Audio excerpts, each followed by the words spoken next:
Now, the Jan Swaraj has made a big claim. In fact, now Jan Swaraj's spokesperson Pawan Verma has said that rupees 14,000 crores from the World Bank was diverted for Bihar Assembly elections.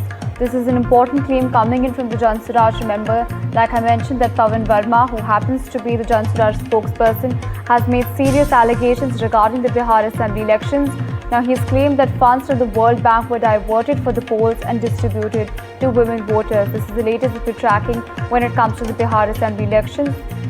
Now, Jan Swaraj has made a big claim. It said that rupees 14,000 crores from the World Bank was diverted for Bihar Assembly elections. This is a big claim coming in from, of course, the Jan Swaraj.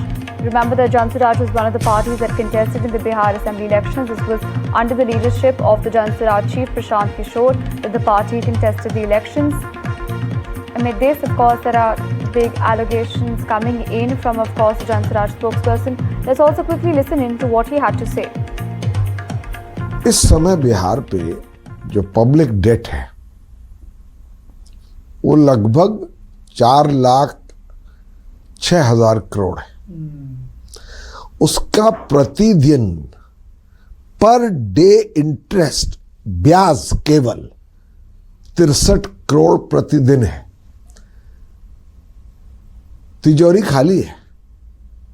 ये जो पैसा दिया गया, हमें सूचना है, शायद गलत भी हो सकती है, कि 21,000 करोड़ वर्ल्ड बैंक से आए थे किसी और प्रोजेक्ट के लिए, जिसमें चुनाव के एन वक्त 1 घंटे पहले आचार संहिता के 14,000 करोड़ निकाल के 1.25 करोड़ महिलाओं को 10,000 रुपए आवंटित। You are making a very serious allegation, sir.